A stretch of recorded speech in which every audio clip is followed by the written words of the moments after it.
Di sini saya akan menjelaskan 7 tradisi teori dasar komunikasi beserta dengan hubungan dengan fenomenanya. Fenomena tutorial memasak karena memiliki keahlian berbicara di media. Tutorial termasuk ke dalam teori kultivasi karena fenomena tersebut berkaitan dengan teori untuk mengetahui efek media terhadap khalayak. Teori kultivasi bagian dari kelompok teori media karena berhubungan dengan persepsi masyarakat dan berhubungan dengan konten media tersebut yaitu tutorial. Oleh karena ini, kelompok ini termasuk ke dalam cakupan massa karena jumlahnya sangat besar dan tidak terbatas. Cakupan massa ada satu teori yaitu kelompok teori media. Kelompok teori media termasuk ke dalam cakupan massa. Cakupan massa bagian dari tradisi retorika. Dalam tradisi retorika, ada 3 cakupan yaitu cakupan publik, cakupan massa, dan cakupan interpersonal. Tradisi fenomenologi. Contoh fenomenanya yaitu komunikasi nonverbal. Contohnya itu melambaikan tangan. Fenomena ini bisa dipahami mengalami pengalaman yang berbeda pada sebuah fenomena. Jika yang satu orang bisa memaknai melambaikan tangan sebagai memanggil dan yang satunya bisa memaknai sebagai sapaan. Fenomena ini termasuk ke dalam teori interaksi simbolik karena berinteraksi menggunakan simbol seperti melambaikan tangan. Teori interaksi simbolik bagian dari kelompok teori diri dan pesan karena berfokus kepada pencapaian makna dan penafsiran pesan tersebut. Kelompok ini masuk ke dalam cakupan interpersonal karena adanya feedback dan ada interaksi dan dapat membaca pesan. Cakupan interpersonal ini ada 2 teori yaitu teori diri dan pesan dan teori pengembangan hubungan. Kedua teori tersebut termasuk ke dalam cakupan interpersonal, di mana cakupan interpersonal itu termasuk bagian dari tradisi fenomenologi. Tradisi sosiopsikologi, contoh fenomenanya yaitu perilaku nonverbal. Contoh kasusnya ada 2 orang yang bertemu di sebuah kafe dan mereka saling tersenyum dan akan menimbulkan interaksi satu sama lain yang mencakup antara perhatian kepada perilaku kedua individu tersebut. Fenomena ini masuk ke dalam teori pelanggaran harapan, karena komunikasi atau perilaku menggambarkan bahwa seseorang memiliki harapan terhadap jarak perilaku nonverbal yang dapat memberikan kenyamanan kepadanya. Teori ini termasuk ke dalam kelompok teori pengembangan hubungan, karena berfokus pada membangun hubungan dan interaksi. Kelompok teori pengembangan hubungan termasuk ke dalam cakupan interpersonal. Ada dua teori dalam cakupan interpersonal yaitu teori diri dan pesan dan teori pengembangan hubungan yang masuk ke cakupan interpersonal.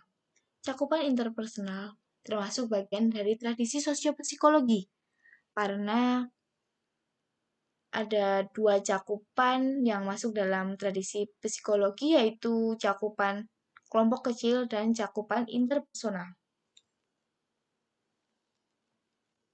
Tradisi sosiokultural. Contoh fenomenanya yaitu festival budaya. Festival budaya ini seperti Sekaten yang ada di Yogyakarta dan Surakarta dalam rangka memperingati Maulid Nabi. Fenomena ini masuk ke dalam teori sudut pandang feminis karena pada festival budaya ini mereka antara laki-laki dan perempuan memiliki kesetaraan gender dan keadilan yang sama. Teori sudut pandang feminis bagian dari kelompok teori budaya dan keragaman, di mana kelompok teori budaya dan keragaman ini termasuk ke dalam cakupan budaya.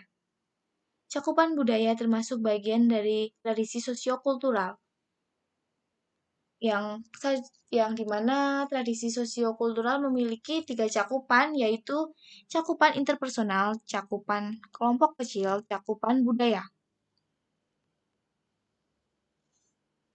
Tradisi semiotika contohnya yaitu fenomena iklan. Fenomena iklan ini termasuk ke dalam teori kultivasi, karena fenomena tersebut memiliki simbol dan memiliki perbedaan makna setiap iklan yang berbeda. Dan teori ini mengetahui efek media terhadap khalayak. Teori kultivasi termasuk ke dalam teori media, kelompok teori media, karena berhubungan dengan pengaruh media, persepsi khalayak, dan berhubungan dengan konten media. Kelompok teori media ini termasuk ke dalam cakupan massa, yang dimana cakupan massa bagian dari tradisi semiotika. Tradisi semiotika memiliki 3 cakupan, yaitu cakupan interpersonal, cakupan massa, dan cakupan budaya. Tradisi sibernetika contohnya yaitu fenomena film. Fenomena film termasuk ke dalam teori penggunaan dan gratifikasi, karena dalam pemirsa ini penentu pemilihan pesan dan media yang diinginkan. Teori ini termasuk ke dalam kelompok teori media, karena berhubungan dengan konten media dan berhubungan dengan pengaruh media.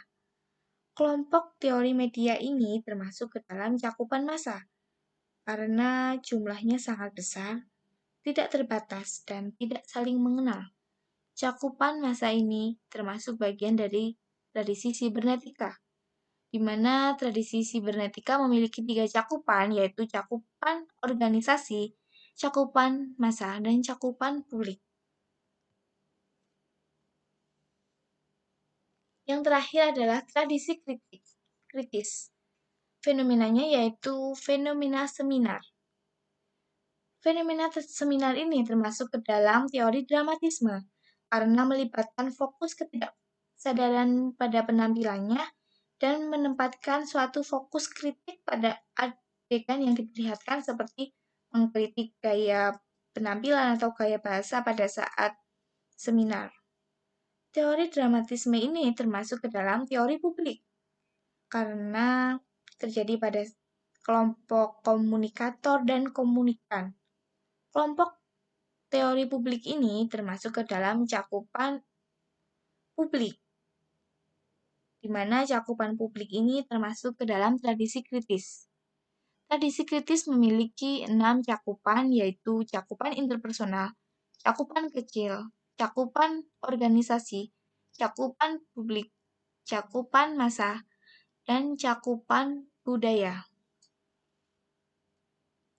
Sekian dari video penjelasan saya. Terima kasih